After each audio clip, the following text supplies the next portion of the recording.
당국과 일본의 초계기 갈등. 이른바 치킨 게임이라고 하죠. 누구 하나가 포기할 때까지는 어느 쪽도 물러서지 않는 그런 양상으로 가고 있습니다. 오늘 일본 초계기가 우리 해군 함정을 향해 초근접 비행을 하는 사상 초유의 일이 벌어졌습니다. 먼저 국방부의 발표입니다. 오늘 14시 03분경 이호도 인근 해상에서 일본 초계기가 우리 해군 함정을 명확하게 식별한 상황임에도 불구하고 거리 약 540m, 고도 약 60 내지 70m로 저고도 근접 위협 비행을 한 것은 명백한 도발 행위로 간주한다. 허만숙 차장, 또 도발을 한 것이라고 생각이 되는데 지금 어느 정도 근접 비행을 한 것으로 확인됐습니까? 예, 그렇습니다. 그 거리 540m, 고도 60에서 70m까지 우리 그 해군 구축함인 그 대조영함에 그 초근접해서 이렇게 위협 비행을 했습니다. 그래서 국방부가 지금 보시다시피 명백한 도발 행위다 이렇게 밝히고 있고요. 그리고 초계기를 향해 대조영함에서는 접근하지 말라는 취지의 그런 경고 통신을 했습니다. 네. 자, 그러면 이 사안이 어느 정도 해당되는 사안인지 제가 한번 국제법 말하자면 해사기구의 규정, 안전 규정을 찾아봤습니다. 지금 고도 60에서 70m까지 낮게 날았다는 건데요. 확인해 보겠습니다. 국제민간항공기구, 국제민간항공안전협약이라고 있습니다. 강제성은 물론 없지만 국제 간의 분쟁을 막기 위해서 서로 간의 약속으로 정해놓은 그런 규약인데요. 보면 관계 당국의 허가를 받거나 또는 이륙 착륙을 제외하고는 수면 상공의 150m 이내로는 비행을 금한다고 되어 있습니다. 물론 오늘 이 이어도 인근은 공해상이기 때문에 관계 당국의 허가 사항이 아닙니다. 그렇다면 이륙 착륙이 아니기 때문에 그 어떤 경우에도 150m 이하로 비행을 했다는 것은 지금 이 안전 규정을 어긴 거잖아요. 자, 민간 항공기도 그렇습니다. 네. 민간 항공기는 그게 이제 추락을 하든가 네. 건물에 부딪히기 때문에 150m를 얘기한 것이고. 네. 그런데 군용 항공기는 더 위험한 물건입니다. 그렇죠. 이거는 어뢰라든가 그다음에 그 공대함 미사일이든가 잔뜩 첨단무기를 잔뜩 가지고 있는 항공기가 네. 우리 그 구축함에 해수면에서 6, 70m까지 내려갔다는 얘기는 네. 이건 명백한 위협 행위이고 네. 또 하나는 이게 자기들 실력을 자랑하는 겁니다. 우리는 이 정도로 고도를 낮춰도 우리 초계기가 물에 떨어지게 하지 않는다. 실력 과시돼가면서 우리를 굉장히 겁박을 하는 것이죠. 네. 이게 지난해 12월 20일에 이런 비유사한 사건이 처음 발생을 하고 1월 18일 그리고 1월 22일에도 이런 근접 비행을 했었습니다. 이번이 그럼 네 번째가 되는 거잖아요. 예, 그렇습니다. 국방부에서 그렇게 얘기를 하고 있는데요. 12월 20일 이제 이 사건이 이제 처음으로 이제 그 한국과 일본 간에 이런 근접 위협 비행과 관련된 어떤 그런 충돌이 있었고요. 그리고 1월 18일 그리고 1월 22일에 유사한 또 근접 위협 비행이 있었습니다. 그리고 오늘 또 이런 일이 발생했기 때문에 결국은 이제 네 번째 지금 그 한국과 일본 간에 지금 이런 군사적인 마찰이 지금 빚어지고 있는 겁니다. 네. 여기서 잠시 한일 레이더 갈등이 시작된 지점으로 잠깐 돌아가 보겠습니다. 그동안 일본은 무선 교신 내용까지 공개를 하면서 광개토 대왕함이 일본 초계기를 향해서 공격용 레이더를 발사했다라고 주장을 해왔었죠.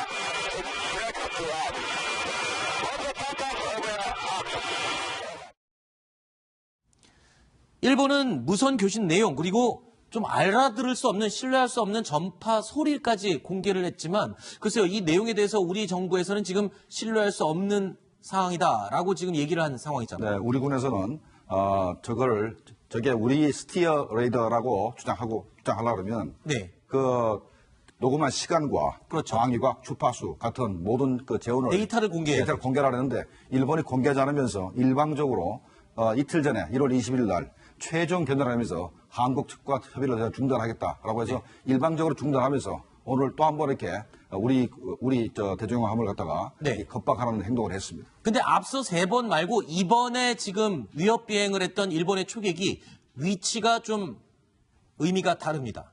이번에는요. 제주도 남동쪽 남서쪽 이 이어도 인근에서 지금 벌어진 상황인데 이 장소가 지금 의미심장합니다. 이해록 장님, 여기 대조영함이 지금 여기 왜 있었던 거죠?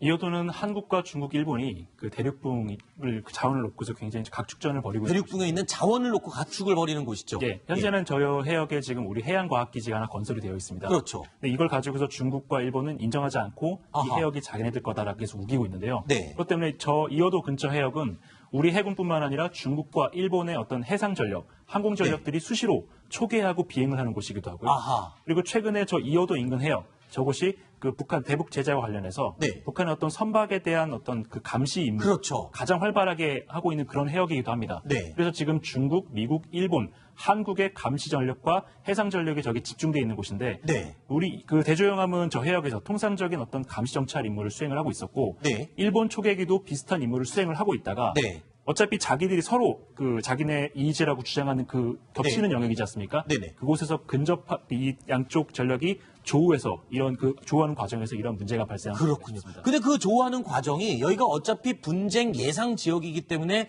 조우할 수는 있습니다. 하지만 우리나라와 중국이 마주쳤다라고 하면은 아주 예민하게 반응을 할 수 있겠으나 일본과 우리는 군사적으로 사실은 어떤 우방 관계에 있는 국가잖아요. 그런데도 불구하고 이렇게 위협 비행을 했다는 것, 이 점 때문에 어떤 저희가 있는지 그게 지금 논란이 또 되고 있는 거죠. 그러니까 아베 총리가 푸틴 대통령하고 만나가지고 네.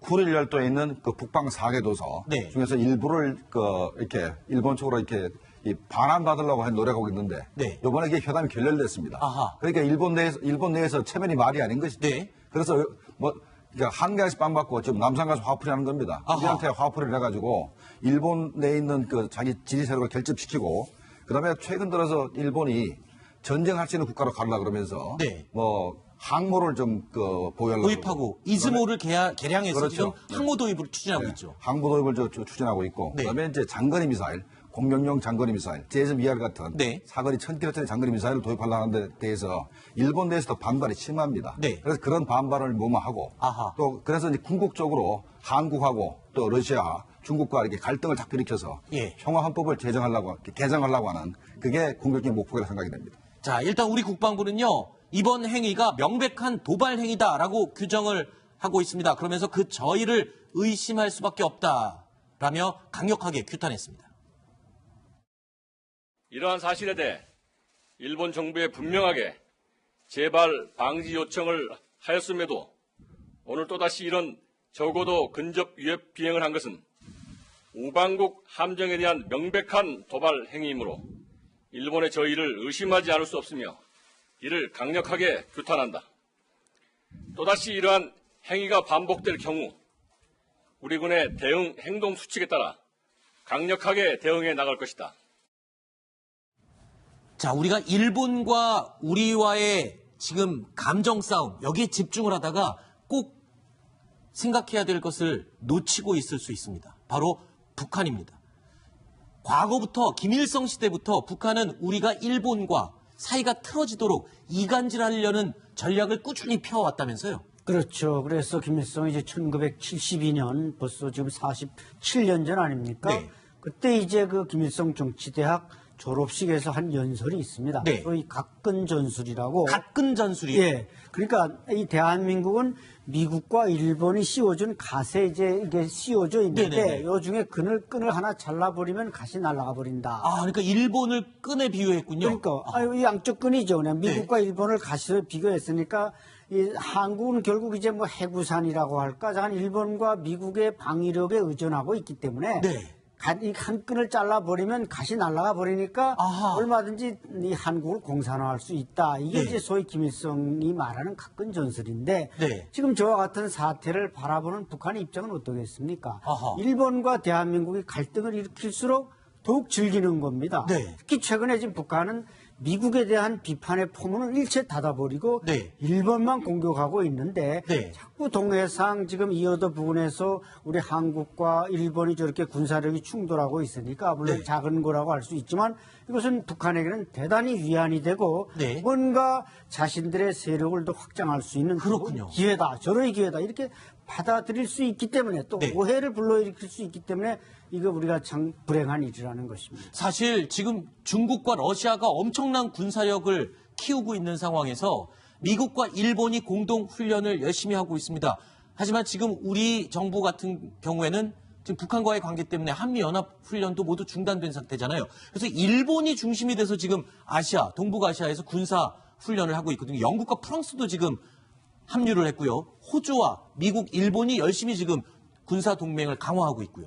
예, 그 연합 그 훈련 그 체제에서 지금 한국이 지금 떨어져 나가고 있는 지금 그런 상황이고요. 네. 더 걱정되는 것은 이제 방위비 협상 지금 네. 10번을 했는데, 어떻게 보면은 3천억, 2천억 이 정도면은 뭐 많으면 많다고 할 수 있고 적으면 적다고 할 수 있는 액수인데 이것 때문에 지금 한미 동맹이 지금 근본에서부터 지금 흔들리고 있다는 이런 지금 얘기가 들리고 있고요. 더구나 저희 이제 신동아에서도 보도했지만 올 7월에 그 기간여단이 이제 그 미국으로 귀환을 하면 그 증원대 다른 파견 부대를 보내지 않음으로써 주한미군 그 지상 전투 부대가 더 이상 이제 한국에 존재하지 않게 될 가능성도 있다. 만약에 방위비 협상이 이게 결렬이 되는 경우에는. 네.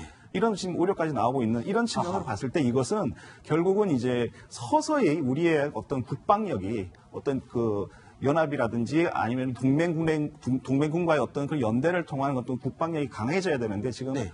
그렇지 못하고 있다라는 생각이 듭니다. 그러니까 일본과의 관계가 정말 가까이 하기도 그렇고 멀리 하기도 그렇고 굉장히 우리로서는 아주 애매한 그런 입장이군요. 군사적으로는 당연히 손을 잡아야 하는데 지금 정치적으로 저런 식으로 감정 싸움을 자꾸 걸고 나오면 한마디로 지금 그거 아닙니까? 좀 유치한 표현이지만 계속 우리가 어떤 도발 행동을 유도하도록 때려봐 이런 식으로 지금 우리에게 시비를 거는 시기인 거잖아요. 그래서 아까도 얘기했지만은 자기 국내적 정책의 목적을 좀 해소하려고 현재 우리한테 딱 도발을 하는데 네. 우리 입장에서는 일본의 말에 들어가면 안 됩니다. 아하. 그다음에 또 그 일본 입장에서는 미국과 일본의 동맹만 강하면 자기들은 안보는 문제가 없다고 생각을 합니다. 아하. 그래서 현재 우리 입장에서는 현재 거대한 세력들, 뭐 일본, 호주, 미국, 그다음에 이제 그 영국, 프랑스. 영국, 프랑스까지가 좀 더 거대한 해양 세력이 그다음에 중국과 북한, 러시아를 이렇게 견제하고 있는데 우리는 현재 어떻게 보면 동떨어진 상태입니다. 네. 우리는 어느 쪽 한쪽에 서야만 국가가 생존할 수 있기 때문에 빠른 시간 내에 한일 관계를 개선해야 됩니다. 네. 한일 관계가 이렇게 어긋나면은 가장 좋아하는 건 북한과 중국입니다. 아하. 중국은 자꾸 웃으면서 네. 아무리 중국이 한국을 하대하고 모욕을 줘도 절대로 중국에 대해서 보복하지 못한다. 네. 라고 생각합니다. 아하. 이게 나타난 것이 바로 사드 보복 같은 것이 그래서 나타난 겁니다. 그렇군요. 알겠습니다. 자, 계속해서 우리 해군을 향해서 시비를 걸고 있는 일본, 그 저희가 뭔지 저희가 다각도로 분석을 해봤습니다. 다음 순위로 이어갑니다. 만나보시죠.